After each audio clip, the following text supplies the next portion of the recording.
ஓம் தத்புருஷாய வித்மஹே மகாதேவாய தீமஹி தன்னோ ருத்ர பிரசோதயாத். நிகழும் ஸ்ரீ மங்களகரமான குரோதி ஆண்டு ஏப்ரல் மாதம் 14ஆம் தேதி ஞாயிற்றுக்கிழமை அன்று சஷ்டி திதியில் திருவாதிரை நட்சத்திரத்தில் அதிகண்டம் நாமயோகத்தில் தைதுளோம் கரணத்தினில் மிதுன ராசியில் சித்தயோகம் கூடிய நன்னாளில் இந்த மகத்தான சித்திரை தமிழ் வருட புத்தாண்டு பிறக்கிறது.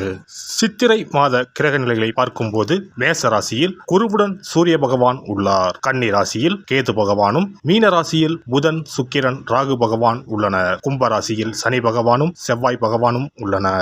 இந்த ஆண்டு சித்திரை மாதத்திலேயே குரு பகவான் 12 ஆண்டுகளுக்கு பிறகு ரிஷபராசிக்கு இடப்பெயர்ச்சி ஆகிறார். 30 ஆண்டுகளுக்கு பிறகு சனி பகவான் மீனராசி சென்று ராகுவுடன் இணைய போகிறார். பிறக்க போகும் குரோதி தமிழ் புத்தாண்டில் 2 கிரக உச்சத்தையும் ஒரு நீசபங்க ராஜயோக கிரகத்தையும் தன்னுடைய கோச்சாரமாக கொண்டுள்ளது. சூரியன் குரு இணைவு மிகுந்த நன்மை தரும். ஆனால் ராகு, உச்ச சுக்கிரன், புதன் சேர்க்கை கொஞ்சம் திகிலாக உள்ளது. அதேபோல் சனி செவ்வாய் சேர்க்கையும் நன்மை தருவதாக இல்லை. எனவே இந்த வருடம் நன்மை எவ்வளவு அதிகம் உள்ளதோ அதே அளவு கெடுதலும் உள்ளது. எனவே அவரவர் குடும்ப பெண்களையும், இளைஞர்களையும், குழந்தைகளையும் நீங்கள் தான் பத்திரமாக பார்த்துக் கொள்ள வேண்டும். இதில் ஒன்றை சொல்லியே ஆக வேண்டும்.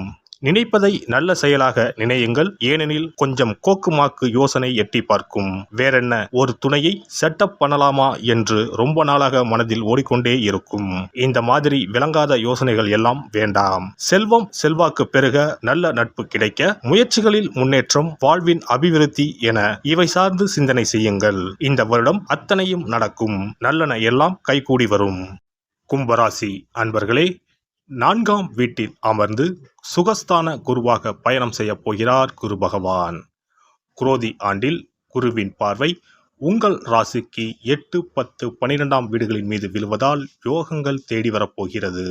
குரோதி ஆண்டு முழுவதும் குரு பகவான் உங்கள் ராசிக்கு 4ஆம் வீட்டில் பயணம் செய்ய போகிறார். சுகஸ்தான குருவினால் சுகமும் சந்தோஷமும் அதிகரிக்கும். சுறுசுறுப்பாக இருப்பீர்கள். உடல் ஆரோக்கியம் நன்றாக இருக்கும். வேலையில் புதிய உற்சாகம் பிறக்கும். வேலை செய்யும் இடத்தில் உங்களுக்கு மதிப்பு மரியாதை கூடும். பாதகாதிபதி கேந்திரத்தில் குரு பகவான் வரும்பொழுது மாற்றங்களையும் முன்னேற்றத்தையும் தருவார். வீடு வாகனம் வாங்கும் யோகம் கூடி வரும். 8ஆம் பாவத்தை குரு பார்ப்பதால் உங்களை அவதூறு செய்தவர்கள், உங்களை வைத்து பண மோசடி செய்தவர்கள் எல்லாம் உங்களை நாடி வரும் காலம் வரும். கடனாக கொடுத்த பணம் திரும்ப கிடைக்கும். நலிவுற்ற தொழில் வளர்ச்சி அடையும். இதுவரை முடங்கிய லாபம் எல்லாம் திரும்ப வரும். நிரந்தர வேலை கிடைக்கும். பதவியோகம் தேடி வரும். உயர் பதவி உற்சாகத்தை கொடுக்கும். 10ஆம் வீடான தொழில் ஸ்தானத்தை குரு பகவான் பார்வையிடுவதால் நல்ல வேலை கிடைக்கும். புரமோஷனுடன் கூடிய சம்பள உயர்வு கிடைக்கும். புதிய தொழில் தொடங்குபவர்களுக்கு நல்ல லாபம் கிடைக்கும். 12ஆம் பாவத்தை குரு பார்ப்பதால் இதுவரை தூக்கம் இல்லாமல் தவித்தவர்கள் இனி நிம்மதியாக உறங்குவார்கள். இதுவரை தடைப்பட்ட சுபகாரியம் எல்லாம் இனிதே நடைபெறும். வண்டி வாகன விரய செலவுகள் வரும். குரோதி ஆண்டு முழுவதும் கும்பராசியில் பயணம் செய்யும் சனி பகவான் 7.5 சனியில் ஜென்ம சனியாக பயணம் செய்ய போகிறார். எத்தனையோ சங்கடங்கள் வரலாம். சுப காரியங்கள் நடைபெறுவதில் தடைகளும் தாமதங்களும் உண்டாகும். எங்கும் எதிலும் கவனமாக செயல்படுவது நல்லது. அதே நேரத்தில் சனி பகவான் சச மகா யோகத்தையும் கொடுக்க போகிறார். இதனால் பண வருமானம் அதிகரிக்கும். பதவி யோகமும் தேடி வரும். சொத்து சேர்க்கைகள் ஏற்படும். வேலையில் இருப்பவர்களுக்கு விரும்பிய இடங்களுக்கு இடமாற்றம் கிடைக்கும். எவ்வளவு பெரிய பிரச்சனைகள் வந்தாலும் நீங்கள் அதிலிருந்து மீண்டு வர முடியும். குரோதி ஆண்டின் இறுதியில் சனி பகவான் 2ஆம் வீட்டிற்கு செல்ல போவதால் தலைமேல் இருந்த பாரம் இறங்கிவிடும். குரோதி ஆண்டு முழுவதும் ராகு பகவான் உங்கள் ராசிக்கு குடும்பஸ்தானத்திலும், கேது பகவான் உங்கள் ராசிக்கு ஆயுள் ஸ்தானத்திலும் பயணம் செய்வது சிறப்பு. விபரீத ராஜயோக காலம். திடீர் அதிர்ஷ்டங்கள் மூலம் பண வருமானம் வரும். எதிர்பாராத அதிர்ஷ்டங்கள் வீடு தேடி வரும். எந்த அளவிற்கு பண வருமானம் வந்தாலும் செலவுகளும் அதிகரிக்கும். கோபத்தை கட்டுப்படுத்துங்கள். குரோதி ஆண்டு முழுவதும் பண விஷயத்தில் யாருக்கும் வாக்கு கொடுக்காதீர்கள். அதை காப்பாற்ற முடியாத நிலை ஏற்படும். கவனமாக இருக்க வேண்டிய காலகட்டம். பண வரவு, பொருளாதார வரவு அதிகரிக்கும். அதே நேரத்தில் செலவும் கூடும். சேமிக்க தொடங்குங்கள். வாக்கு கொடுக்காதீர்கள், மாட்டிக்கொள்வீர்கள். பேசும் வார்த்தைகளில் கடுமையை வெளிப்படுத்த வேண்டாம். கனிவை வெளிப்படுத்துங்கள். ஒரு முறையாவது குடும்பத்துடன் சென்று நாமக்கல் ஆஞ்சநேயரை வணங்கி வழிபட்டு வாருங்கள். சனி செவ்வாய் சேர்க்கைக்கு சனிக்கிழமை அன்று நாகலிங்க பூ தொடுத்து எள்ளுருண்டை சமைத்து அகல் விளக்கில் கருநீல துணியில் 22 மிளகை மூட்டை கட்டி கருநீல திரியிட்டு தீபம் ஏற்றி வழிபடுங்கள். சிறப்பு பரிகாரம்.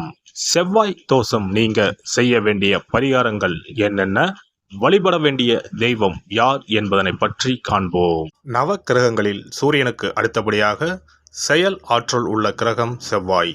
ஆளுமை திறன், ஆற்றல், வீரம், அதிகாரம் செய்தல், வளைந்து கொடுக்காத தன்மை, தர்மம், நீதி, நேர்மை, நியாயம் போன்ற அம்சங்கள் கொண்ட கிரகம் செவ்வாய். செவ்வாய் பலமாக இருந்து நல்ல ஆதிபத்தியம் பெற்று அவரது தசை நடக்குமானால் சகோதர சகோதரிகள் மூலம் பெரும் அனுகூலம் ஏற்படும்.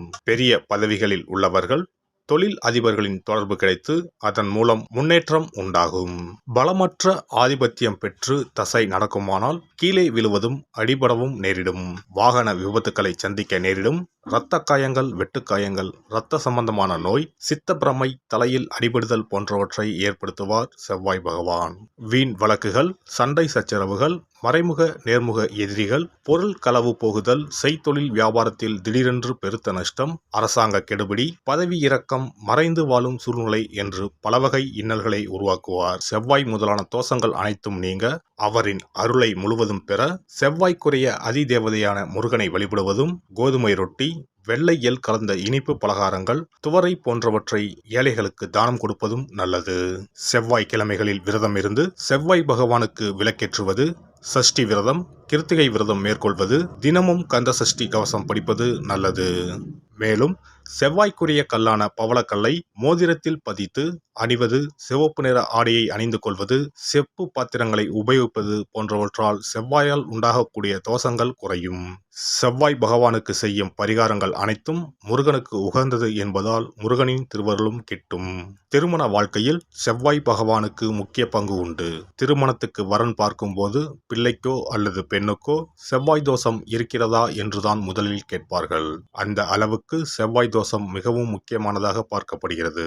ஒருவரின் ஜனன ஜாதகத்தில் லக்னம், சந்திரன், சுக்கிரன் ஆகியோருக்கும் செவ்வாய் இருக்கும் இடத்திற்கும் உள்ள தொடர்பை கொண்டுதான் செவ்வாய் தோஷம் ஒருவரின் ஜாதகத்தில் எந்த அளவுக்கு வலிமையாக இருக்கிறது என்பதை கணிக்க முடியும்.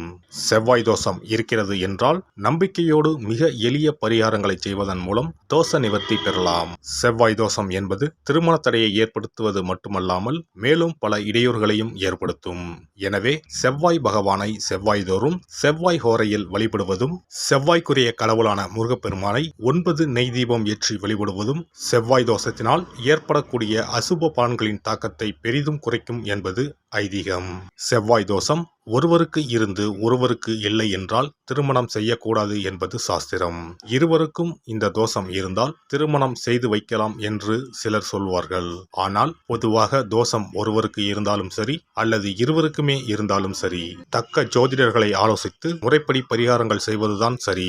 செவ்வாய் தோஷத்தால் திருமண தடை உள்ளவர்கள் வைத்தீஸ்வரன் கோவிலுக்கு வந்து அரச மரத்தடி விநாயகர் ஆதி வைத்தியநாதரை வழிபட்டு ஆலமரத்தை சுற்றி வர வேண்டும். வைத்தியநாத சுவாமி, தையல்நாயகி அம்மன், செவ்வாய்க்கு அதிதேவதையான முருகப்பெருமானை வழிபட வேண்டும்.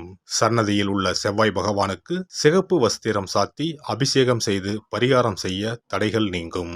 இந்த வீடியோ பதிவு உங்களுக்கு பிடித்திருந்தால் லைக் பண்ணுங்க, கமெண்ட் பண்ணுங்க, ஷேர் பண்ணுங்க, மறக்காம சப்ஸ்கிரைப் பண்ணுங்க, பக்கத்துல இருக்கிற பெல் பட்டனை கிளிக் பண்ணுங்க. நன்றி, வணக்கம். ஓம் நமச்சிவாய. சிவாய நம.